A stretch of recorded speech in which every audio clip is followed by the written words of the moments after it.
Hi. So today I would like to answer a bunch of questions that I've been getting in my inbox, most of them with expletives. So far, I have about 140 messages in my inbox related to that video on BGA chipsets that was posted to Vessel on the Linus Tech Tips channel. So I would say of 140 messages, I would say at least 110 of them have a bit of cursing in them. Don't get me wrong, my kind of people. I'm a cursing person myself when something aggravates me. So I figured I would take this time to answer a lot of these questions because answering the same question over and over again by typing it makes no sense. This is something Eli, the computer guy, taught me in an email. He said, if you're going to answer a question over and over again, why don't you answer it in a video so that you don't have to retype it out? So I'm going to go over most of the questions that I got here in these messages. I'm going to try to rephrase them without the expletives to have a non-expletive video, if that's even possible. And yeah, hopefully this will answer a lot of the questions people have. If you've heard me talk about reballing and reflowing and all that stuff already, skip over this video. I am beating a dead horse with this video, but I'm hoping that it answers some of the questions that people have. First question, what is the real problem? If the problem is not the solder balls, then what is actually going on? The real issue is going to be with the bumps inside the flip chip design. All right, so let me show you what's going on here. I'm going to use this picture over here, which is from a Texas Instruments PDF, just some data sheet or something on flip chip ball grid array package designs. And this is just a really, really basic oversimplification and a picture of what's going on inside of these BGA graphics chips. So over here you have the solder balls that are going to attach the chip to the board itself. But then you have these little bumps over here. So the real issue is going to be with these C4 bumps that attach the silicone up here to the substrate down here. This is where the problem is, inside the chip. And the thing is that this is completely encapsulated in an underfill. See where it says underfill over here? Think of underfill like an epoxy of some sort. So what they do is right when they're designing this chip, the bumps are there, and before they seal the chip up, they encapsulated an underfill to protect the bumps from any type of shock or any type of movement that may damage them. Since this is going to be encapsulated in underfill, it's impossible to get to these bumps, so it's impossible to actually fix the actual chip itself. So once the chip dies, you have to replace it. Now you may ask, well, when I heat the board, it works again, or when I heat this chip, it works again. So what am I actually doing? Why does it work again? And that is a very, very good question that we should cover.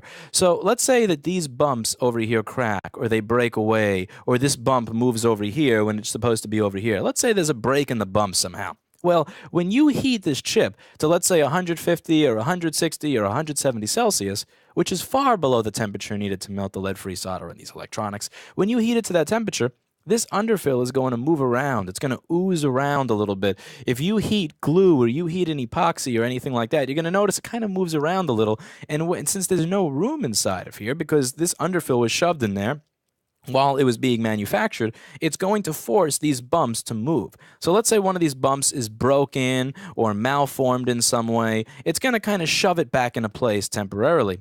But the reality is that once the underfill goes back to its original position, once the underfill goes back to the position that it was in prior to you heating it, the little bumps over here are going to return to whatever position they were in that caused the chip to be broken. And when that happens, you're going to return to a chip that itself doesn't work. So while an issue in the solder balls can potentially be addressed with this heating, the issue that is happening inside the chip is something that you cannot fix. If a solder ball is cracked, and again, it is not something that happens often that these solder balls crack. It is very much so blown out of proportion that on a stationary piece of hardware that the balls crack. But if something happens with those solder balls, you can potentially fix that with the old chip by reflowing or reballing. The problem here when it comes to graphics chips is that so often the issue is not with the solder balls that you see on the bottom, but rather with those FC bumps that are inside the chip that are encapsulated in underfill. So for a crappy analogy, have you ever tried to hang something up or put something together with Scotch tape using that $1 roll from the 99-cent store that very obviously was not intended for what it was you were looking to hang? So we all do that sometimes. We've all at some point in our life used Scotch tape for something that we probably should not have been using a $1 roll of Scotch tape for. So you hang something up, and then when you get home, you realize that it's fell on the floor. Now, what a lot of us may do is we may simply pick that thing up off the floor and hang it again. But that doesn't mean that it's now properly hung. See, not only was that Scotch tape not good enough to hold whatever it was you were holding to begin with, but now since it's fallen on the floor, the Scotch tape has made contact with all the dust and the dirt in the floor for the 3 or 5 hours before you came home and picked it up. Any of the little gusts in your apartment would have moved the dust around and gotten more dust to stick to the Scotch tape that's now on the floor. So now the Scotch tape is weakened. So when you put it up, it's only going to fall down quicker this time. So before, it may have stayed up for 5 or 6 hours. The next time you pick it up off the floor and try to hang it with that same piece of Scotch tape, now it's only going to stick for 2 hours. The next time you pick it up and hang it, it's only going to stick for a half hour.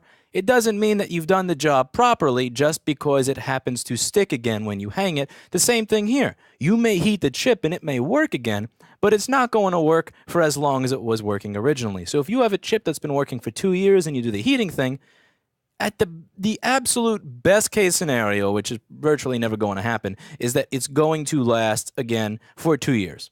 Realistically speaking, it's going to last 3 months or 3 weeks. There's no way to really know. Next question here. What is the proper fix? The proper fix is always going to be replacing the chip. You can't do anything with the inside of the chip, so realistically speaking, all you can do with BGA problems like that is replace the chip. Next statement here. You are pissed off that people are fixing them yourselves and taking money out of your bank account. Again, there are many ways that was originally phrased in the messages I received, and most of them were received with mostly expletives. But that was the general consensus of what people were saying. Answer here. This would be a great angle if I actually fixed desktop graphics cards, which I don't. So it's not a service I offer. Since I don't offer this as a service, there's really no financial incentive for me to care what somebody does with their personal graphics card. Again, I don't fix them. Next statement. You said people shouldn't be able to reflow their own stuff in ovens.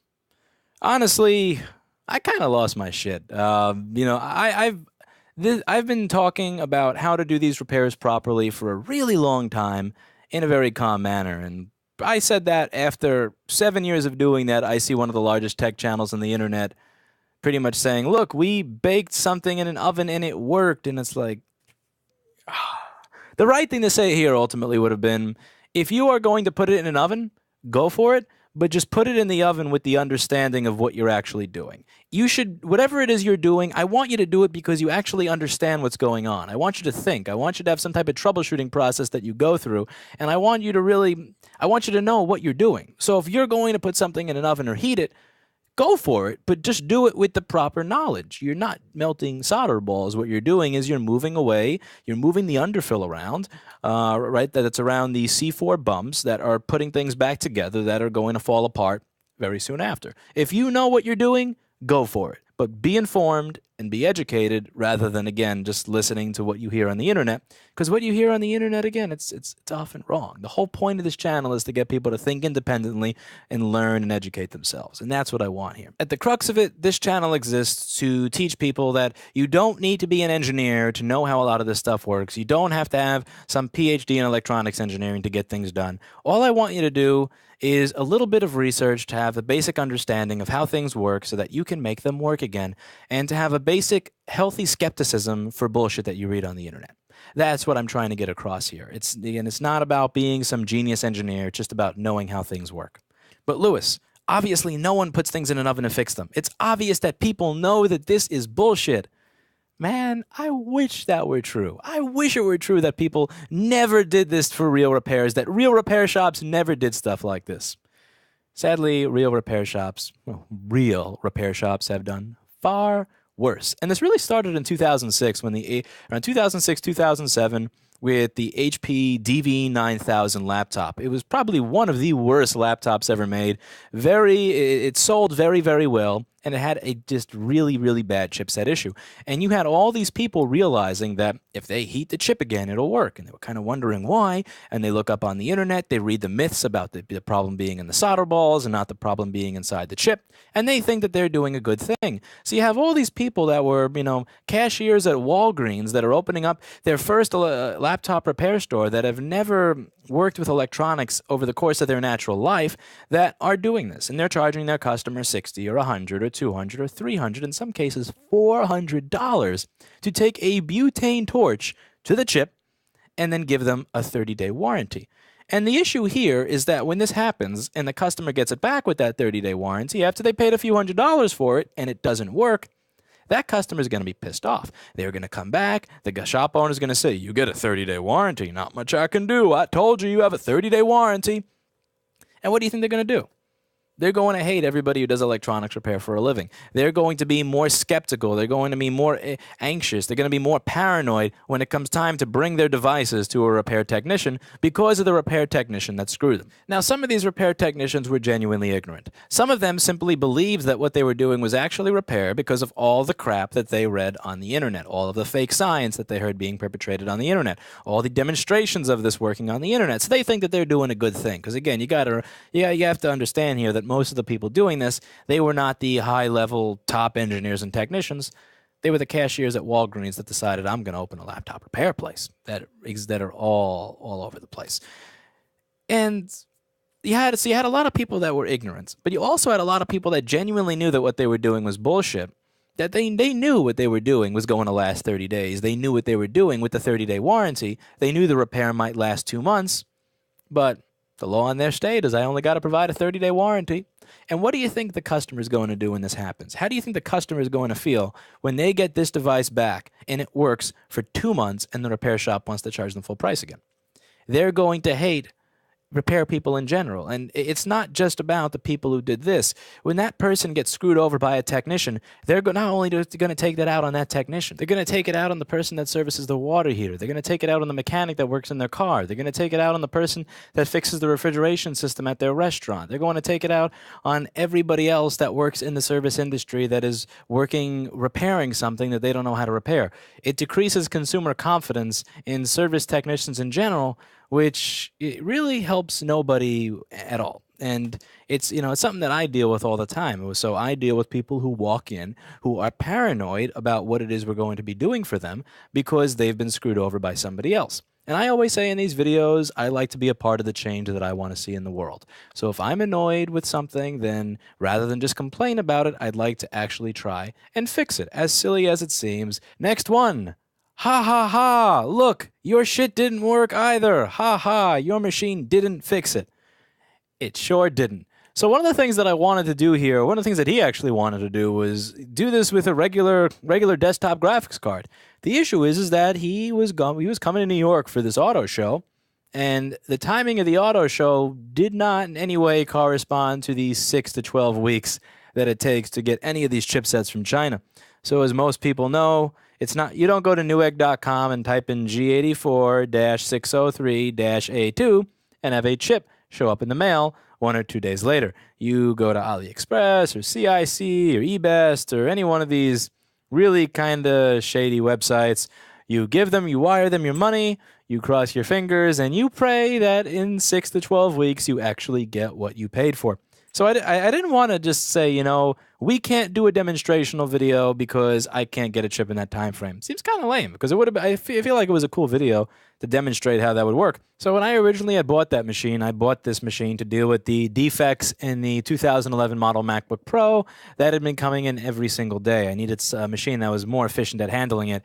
And Apple decided in 2015, 4 years after the machine was released, that they would actually finally decide to support their customers that spent over $2,000 in this product, and they decided to cover it and start replacing them for free, which is very, very nice of them, finally.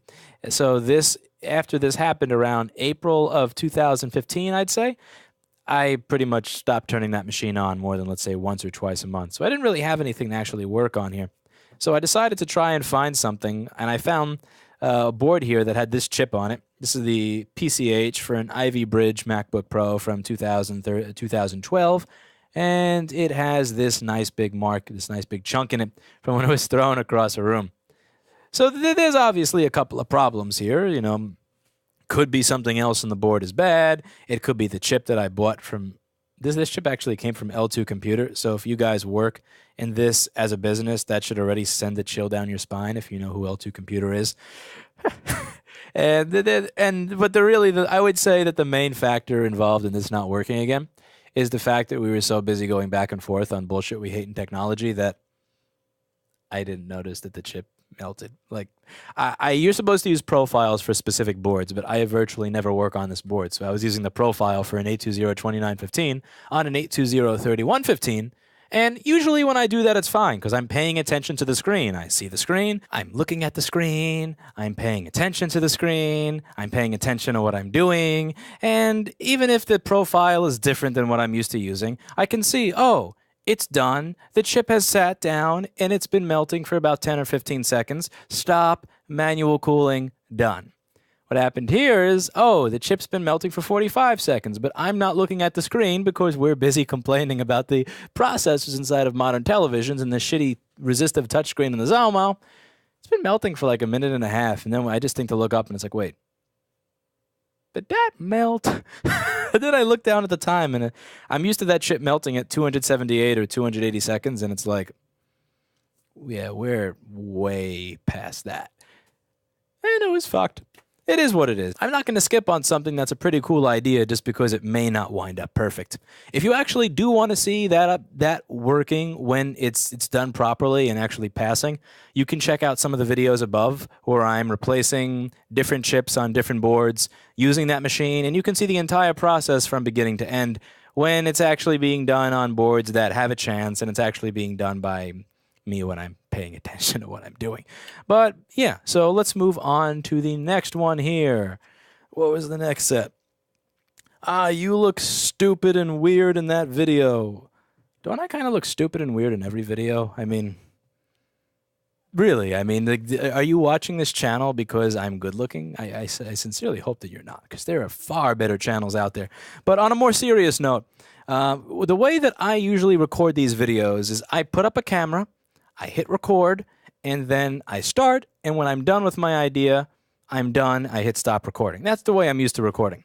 Today I'm doing it a little differently because my computer is actually screwed up, and it's only allowing me to record in these 1 or 2 minute intervals, which is driving me nuts. But usually I record the entire thing, and then I hit stop. And that's because I'm not really a YouTube person, I'm not a video person, I'm not a filmer, I'm not an artist, I'm just somebody filming my work. That's what I'm kind of used to doing. Linus does it very, very differently. He like creates a script in his head of an outline of exactly how he's going to create the video. He has everything already outlined in his head. He knows where he wants to start, stop, start, stop, start, stop. And the thing is, I don't want this to come off as insulting because I really don't mean it as insulting. But if you're in the film world, the television world, the movie world, that is totally normal.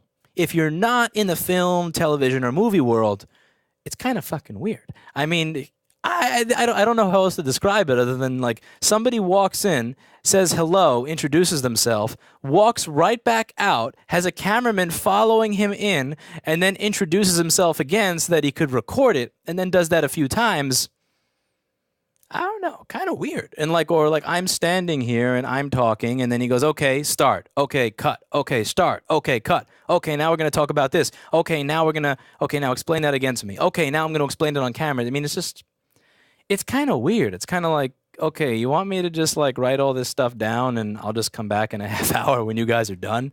I'm not used to being around that style of filming. I'm not used to recording anything in that way, so it's just really weird. The entire time I just kind of felt like I was in the way, particularly since this is like a 100 square foot office that had 3 people in it. But just mostly the method of filming and recording is just, again, it's something you're either used to or you're not.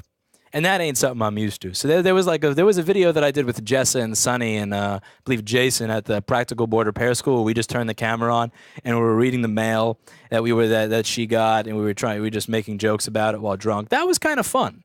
But yeah, I'm just really not used to his style. And the style that he has clearly works for being able to put out a lot of content in a short period of time and not rambling. Because one of the largest criticisms of my videos, which I will admit is true, is that I repeat myself and I talk too much because I don't edit. But I don't know. I'm just not really comfortable with that whole start, stop, start, stop, start, stop, start, stop, start, stop, start, stop, stop, stop. It feels weird. It's just not the way I'm used to doing any of these videos. So yeah, I actually watched that video when it came out on Vessel, and it's like, man, I look like a fucking idiot. But I had no idea what the hell I should be doing for half of that. It's like, I almost kind of wanted to say, okay, here's how this thing works. I'm gonna get lunch. When you guys are done, I'll come back. That was like all I could say. I thought throughout most of that process, but it was still, I figured, an interesting thing to do. Like, again, well, what's the hurt? I got about 140 messages in my YouTube inbox. I would say that about 100 of them are filled with some really negative insults and cursing and shit. And honestly, like, I mean, I can't say that I really, it really, like, what is the negative repercussion of an insult on the internet? I mean, there is none. There really is none. So hopefully this has been informative, particularly the beginning of it, where I explained the real issue with the BGA chipsets. And again, thank you for watching. If you found any of this informative, I'm glad. And that's it for today.